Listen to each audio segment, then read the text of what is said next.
Welcome to a warm shelter on Voice of Compassion. Imagine a winter night. The wind howls outside, but inside, a small candle burns. Tonight, we will tell a story about the warmth that lives in the human heart. It is a story about a monk, a stranger, and a circle of kindness that takes a lifetime to close. It teaches us that no act of love is ever too small.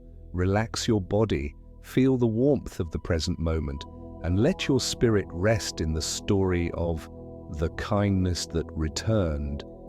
Story 5, The Kindness That Returned. Years later, it will be a harsh winter, plus the act of kindness. Introduction, a winter that felt endless. Many years ago, there was a winter that seemed to have no end. The mountains were white and silent. Snow covered the pine branches so heavily that they bent like tired shoulders. The wind moved through the trees with a low, cold voice, long and steady like a warning. Far from the busy towns, a small temple stood alone on a hillside. It was not a grand temple. It was not rich. Its wooden walls were old, and the roof had small gaps where the wind could slip in. The courtyard stones were cracked. The bell at the gate was rusty and rarely used. In summer, travelers sometimes stopped there to rest. In spring, villagers offered a little rice and candles, but in winter, the world forgot the temple. Snow blocked the path. The river froze in parts. Even the birds became quiet. Inside this temple lived a young monk named Tenzin. He was still in training, still learning. He had come to the temple when he was a boy after losing his parents to illness. The temple became his home, but that winter, home felt fragile. The temple had almost no firewood left. Each morning, Tenzin woke before sunrise, wrapped in a thin robe. The floor was cold enough to bite. His breath made small clouds in the dark.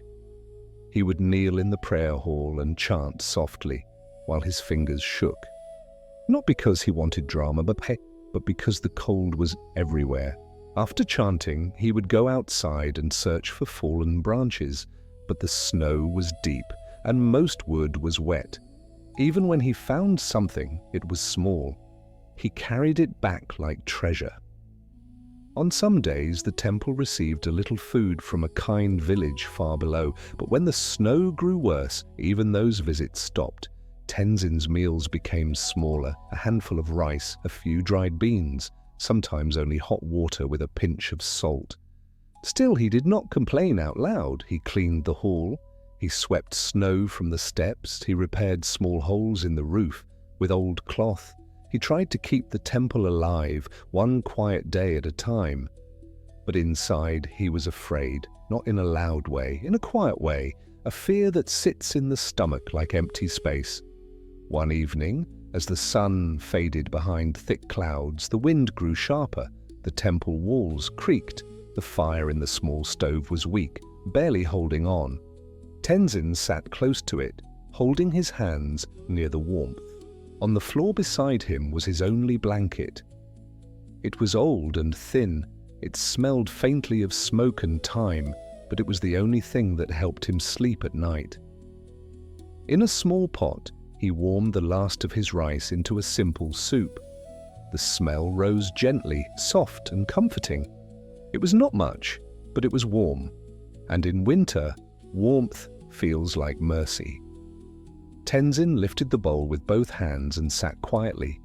He closed his eyes for a moment, breathing in the steam.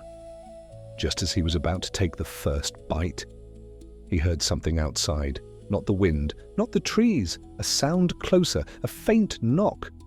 Tenzin froze. The temple almost never had visitors in this weather. Another knock came, weak, unsteady, like a hand that could not lift itself well. Tenzin stood quickly, his bowl still in his hands. He walked to the door and opened it.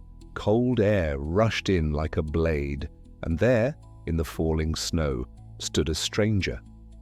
The man looked half dead from the cold. His clothes were torn. His hair was wet with snow.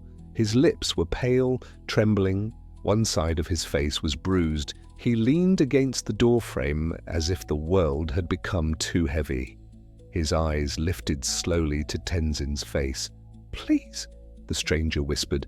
"I can't. Go on." Tenzin's heart tightened. He looked at the man's hands. They were red and swollen from the cold. He looked at the man's feet, barely protected, shaking. Tenzin stepped back quickly and opened the door wider. "Come in," he said. "Please, come in." The stranger stumbled forward. Tenzin guided him inside and shut the door against the wind. The hut-like temple room suddenly felt even smaller. Tenzin helped the man sit near the stove. The stranger's whole body shivered. For a moment he only stared at the weak flame, like someone looking at life itself. Tenzin knelt beside him. "Who are you?" Tenzin asked softly. The man swallowed, struggling. "My name is Kaito," he said. "I was on the road. I was attacked." I don't know if he was a beggar, a wounded soldier, or simply a traveler. But it did not matter. A cold human is a cold human. A hungry human is a hungry human. Tenzin looked at the pot of soup on the floor. He looked at the stranger's face, and inside him a quiet battle began. "This is all I have. If I give it away, I will sleep hungry. If I give away the blanket, I may not sleep at all. The winter is long." And yet, the stranger was shaking like a leaf in a storm. Tenzin felt something deep inside him, something older than fear, compassion, not a big heroic feeling, just a simple human knowing, if I do nothing, he may die. Tenzin lifted his bowl of soup and brought it to the stranger. "Drink," he said, slowly. The stranger looked at the bowl as if it was a miracle. "But it's yours," he whispered.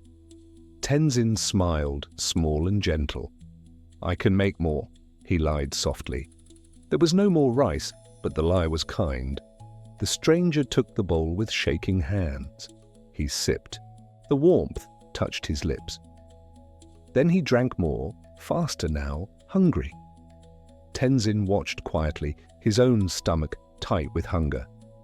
But he also felt warmth somewhere else, in his chest. When the stranger finished, his breathing slowed a little. Some color returned to his face. Tenzin stood and picked up his blanket. The stranger noticed and shook his head. "No," he whispered. "Please, I can't take that." Tenzin placed the blanket over him anyway. "It's cold," Tenzin said simply. He tucked it around the man's shoulders with care, like covering a child. The stranger's eyes filled with tears. He turned his face away, ashamed of them. "I will repay you," he whispered. "I swear it." Tenzin sat back near the stove, a little farther now, letting the stranger take the closest warmth. He wrapped his arms around himself. He was hungry. He was cold, but he felt peaceful. Outside, the wind still howled. Snow still fell. Winter still ruled the mountain. Yet in that small temple, one simple act had made the night less cruel. And somewhere deep in the quiet of the world, a seed had been planted. Story 5. The Kindness That Returned. Years later, Part 2, 20 years later. The temple in danger. Kindness returns. The time jump. 20 years passed, not quickly, not loudly, but the way time always passes, like snow melting into soil, like smoke fading into sky, like footsteps disappearing from a road. The harsh winter became a memory. Spring returned again and again. Summer warmed the stones. Autumn painted the hills gold. And the small temple on the mountain survived. It never became grand. It never became famous, but it stayed standing. And so did Tenzin. He grew older. The boy who once shivered beside a weak fire became a man with calm eyes. His hands became rough from work. His voice became low and steady from years of chanting. People began to call him Master Tenzin, though he never asked for that name. He still swept the courtyard each morning, still lit the incense, still repaired roof tiles before the rain arrived. And on cold nights, he still remembered the stranger named Kaito. Not every day, not like a wound, more like a quiet image in the back of the heart. A pale face, shaking hands, a bowl of soup steaming in the cold. Sometimes Tenzin wondered what happened to him. Did he live? Did he find safety? Did he ever feel warm again? But life at the temple was simple. It did not give many answers, and Tenzin learned to live without them. Until one autumn, when trouble climbed the mountain. The temple in danger. It began with footsteps, not one traveler, not one lost villager, but many. Heavy boots, rough laughter, voices that did not belong to peace. One afternoon, Tenzin stood in the courtyard, trimming a small plant near the steps. He heard the noise before he saw them. A group of men came up the path. They were not monks. They were not pilgrims. They wore dark coats and carried sticks. Some had knives at their belts. Their faces were hard, like people who had stopped feeling shame. At the front was a man with a fur collar and cold eyes. He looked around the temple as if he was looking at property. "This place," he said, loud and casual, "sits on good land." Tenzin stood slowly. His heart stayed quiet, but his body became alert. "Welcome," Tenzin said calmly. "What do you need?" The man smiled without warmth. "I'm not here to pray," he said. "I'm here to collect." Tenzin's eyes remained steady. "Collect what?" he asked. The man took a step closer. "A landlord in the town below has bought the rights to this hillside," he said. "He says this temple must pay rent now." Tenzin did not move. "This temple has stood here for generations," he replied. "No one has ever demanded rent." The man shrugged. "Times change," he said, "and the landlord wants what is his." One of the men behind him kicked at a stone lantern in the courtyard, just to hear it crack. Tenzin felt a small pain in his chest, not anger, but sorrow. The man with the fur collar pointed toward the prayer hall. "Nice wood," he said. "Nice roof. Would be a shame if something happened to it." Tenzin understood the message. He had no money. The temple lived on small offerings and humble work. Even if the villagers wanted to help, they were poor too. The man leaned closer, voice low now. "You have 3 days," he said. "After that, we come back, and we won't be so polite."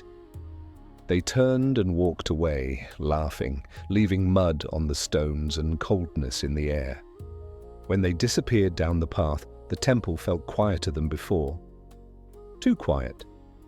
Tenzin stood alone in the courtyard. The wind moved through bamboo. A single leaf fell. He looked at the prayer hall, at the old bell, at the cracked stones. He had protected this place for many years. Now he felt helpless. That night, Tenzin sat before the altar. One candle burned. Its flame shook slightly, as if even fire could feel fear. Tenzin closed his eyes. He did not beg the universe. He did not curse the men. He simply sat with the truth. This temple may end. He breathed slowly, and in the middle of that slow breathing, another thought came, quiet as a distant footstep. When you gave your bowl of soup, you had no guarantee. You gave anyway. Tenzin opened his eyes. The candle flame steadied. He rose the next morning before dawn and began to walk down the mountain toward the village. He thought perhaps he could speak to the landlord. Perhaps he could offer work. Perhaps he could reason with him. His plan was thin, but he walked, because walking was better than waiting. Kindness returns. The town below had grown larger over the years. More shops, more noise, more people with busy eyes. Tenzin moved through the streets like a quiet shadow in a loud world. He asked about the landlord. People pointed him toward a large building near the market, newer than most, with strong wooden doors and guards outside. Tenzin approached calmly. A guard stepped forward, blocking him. "What do you want?" the guard asked. Tenzin bowed. "I came to speak with the landlord," he said, "about the temple on the mountain." The guard's expression hardened. "Do you have an appointment?" he asked. Tenzin shook his head. "No," he said, "but it is important." The guard laughed. "Everyone's problem is important," he said. "Go home, monk." Tenzin stood still. He did not argue. He simply waited, quiet as stone. Minutes passed. The guard became annoyed. "Move," he said. Tenzin remained. At that moment, a door inside opened. A man stepped out. He was well-dressed, with a clean robe and a warm coat. His posture was strong. His hair was touched with grey. He looked like someone with power, but his eyes held something softer. The guards bowed to him quickly. He paused when he saw Tenzin. For a long moment he stared, not in confusion, in recognition. His face changed slowly, like a locked room opening a window. "Is it you?" the man whispered. Tenzin looked at him carefully. The man stepped closer, eyes shining. "Master," he said, voice thick with emotion, "it is you." Tenzin's breath caught. The voice, the way the man held his hands. A memory rose from deep inside. "Kaito?" Tenzin asked, softly, almost afraid to be wrong. The man bowed so deeply it looked like his whole life was inside that bow. "Yes," he said. "It's me." Tenzin stood frozen. 20 years vanished in one breath. Kaito lifted his head. His eyes were wet. "I have searched for you," Kaito said quietly. "Not every day, but always." "I never forgot that night." Tenzin felt his throat tighten. He remembered the boy he had been, cold, hungry, unsure if the temple would survive, and he remembered offering soup and a blanket to a stranger. He had not expected anything. He never thought he would see this man again. Kaito gestured toward the door. "Please," he said, "come inside." The guard stepped aside immediately, confused. Inside, the building was warm. A fire burned. Tea steamed. People moved with respectful silence. Kaito led Tenzin into a private room. He poured tea with his own hands. His movements were careful, as if he was holding something sacred. "I was dying that night," Kaito said softly after a long pause, not only from cold, but from losing faith in people. Tenzin listened. Kaito's gaze dropped to the teacup. "I had been a soldier," he continued. "I ran from a battle I no longer believed in. I was wounded. I was hunted. I thought the world was only cruelty." His voice trembled. "Then I found your temple, and you gave me warmth. You gave me food. You gave me a blanket. And you did it without asking who I was, or if I deserved it." Tenzin's eyes lowered. "It was a bowl of soup," he said gently. "And a blanket." Kaito shook his head slowly. "No," he said, "it was a door back to life." Tenzin was silent. Kaito took a deep breath. "After that night," Kaito said, "I lived. I found a teacher. I worked. I changed. And little by little, my life rose again." He looked up at Tenzin. "And every time I helped someone, I felt like I was trying to return something to the world." Tenzin's chest felt warm. Then Kaito's expression became serious. "And now," Kaito said, "tell me why you came here today." Tenzin hesitated. He had walked down the mountain ready for rejection. Now he felt almost embarrassed, but he spoke truthfully. "The temple is in danger," Tenzin said. "A landlord claims our land." Men came, threatening violence. "I came to ask for time, or mercy, or—" Kaito raised his hand gently. "Stop," he said. His eyes softened again. He stood and walked to a shelf, taking out papers sealed with stamps. "That landlord," Kaito said quietly, "works for me."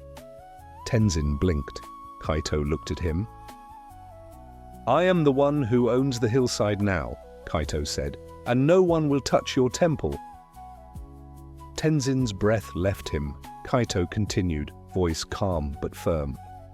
"I will send my people to the mountain today. They will apologize. They will repair what they damaged. And they will leave offerings for the temple." He paused. "And you," he said, looking at Tenzin with deep respect. "You will never worry about winter again." Tenzin's eyes filled with tears that surprised him. He tried to speak, but no words came.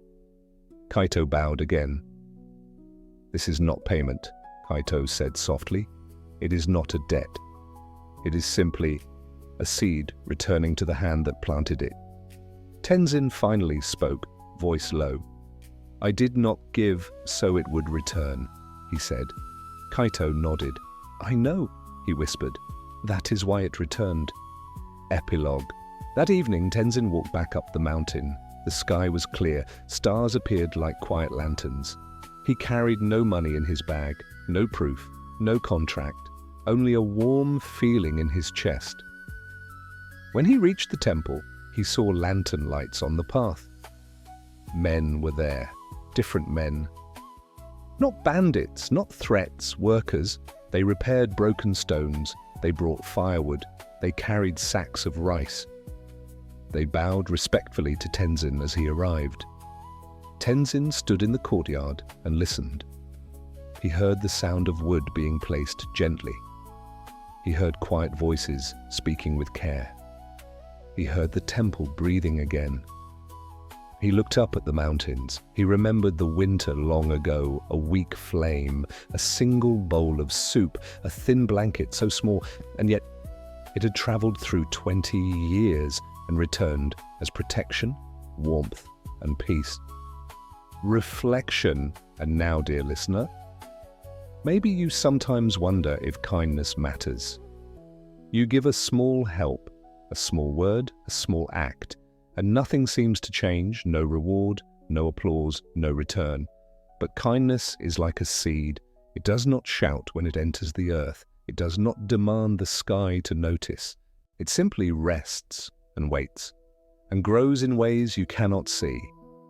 Sometimes it returns as help when you are tired. Sometimes it returns as safety when you feel afraid.